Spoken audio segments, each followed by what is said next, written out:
So I should have known better though, because Ends definitely takes some big swings for sure. Absolutely. But once Corey's in the mask, it feels like Myers. So what can you do?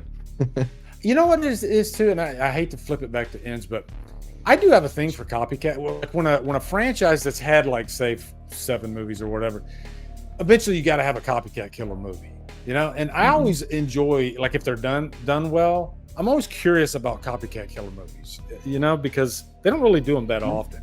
If you think about it, Lee, every Scream movie after the first one's a copycat movie. Every single one. Yeah. True. Yeah. So yeah, I mean, people pick and choose what copycat. You know, it's Friday 5. I mean, for all the things about Friday 5 that people have to say, and some of them are warranted. Don't get me wrong.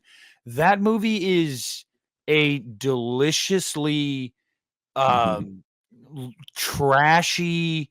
Like I don't know what words I'd use, but like that's junk food. That's junk food. That's like a cheeseburger.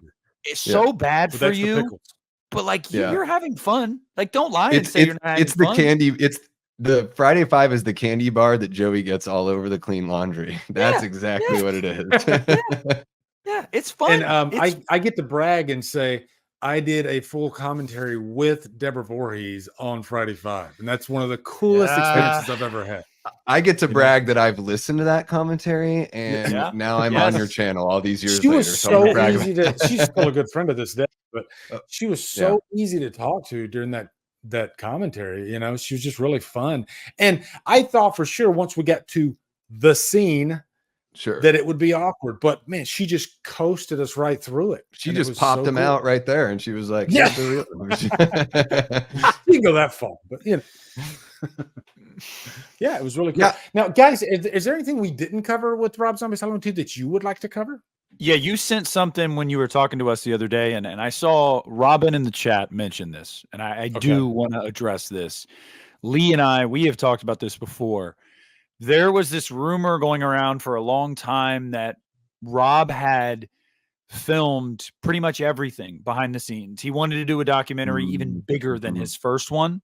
So he compiled like 8 hours of footage, and like it's never going to see the light of day. And people were like, "Is that real? Is it real?" Yes, it's real. It's a real thing that happened.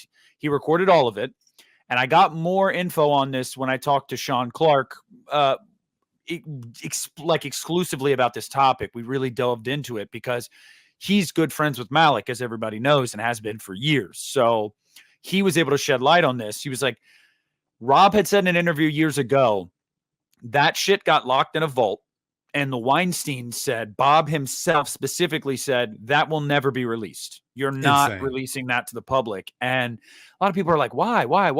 And Rob was like, it's just because the shoot was so hectic, and, you know, they don't want the public to see that. Sean Clark expanded and was like, no, yes, that is it.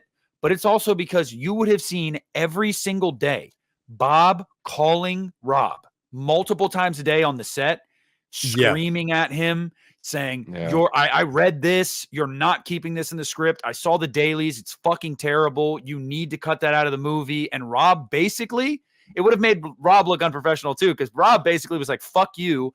Malik owns the property. He told me I can do whatever I want with it, so kick rocks. And so it was this contentious thing back and forth every single day on set. And I saw some comments like, didn't Rob say he made H2 as like a fuck you to the franchise and stuff like that? No. Rob only came back to do H2 because Malik personally called him when they were going to hire a French filmmaking team to make this movie anyway. And it was going to be a sequel to the remake. Malik called Rob and said, they're going to do this. Yeah. And they're going to bring your characters back. Will you please come back? And Rob was convinced to come back because Malik said, do whatever you want. Get weird, go way out there, do whatever you want. And Rob said, okay, you're going to let me do whatever I want. I'm going to make this my Halloween movie. And he did. And Bob hated that so much, and hated that even though he was the financier of it, it wasn't his property. So he couldn't tell Rob, you can't do this. He tried every day, but he couldn't tell him that.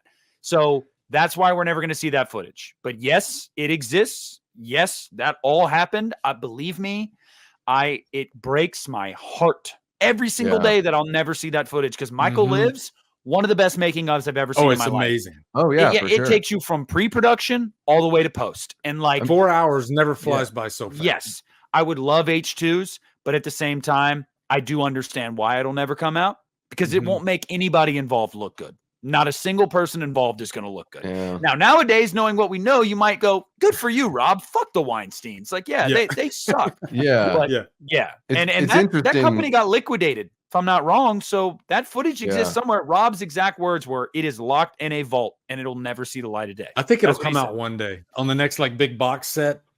I think Yeah. Shout Factory will do whatever they can, because they acquired the producer's cut of Halloween 6, which 19 years that thing sat in the vault.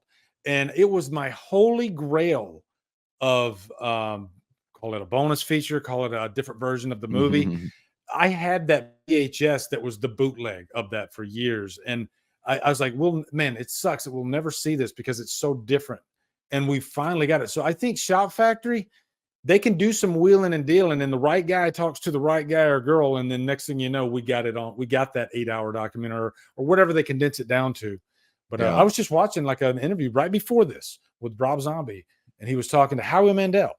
He was on his podcast, and he was talking about this shooting. Halloween 2 was so stressful, and every single day, Bob would call him constantly on the phone, and this is what he'd do. He'd go, shit. Every time he'd look at his phone, he'd go, fuck. Because he knew that they'd be in the middle of a sequence that cost them, let's say, freaking $500,000 to set up. And then, hey, I got a great idea. Why don't you do this? And he's like, you dumb idiot. If I do that, I got to freaking scrap everything I just did. And you got to spend another freaking $500,000. And you're the producer and you don't understand this shit. So I don't know how he didn't go insane.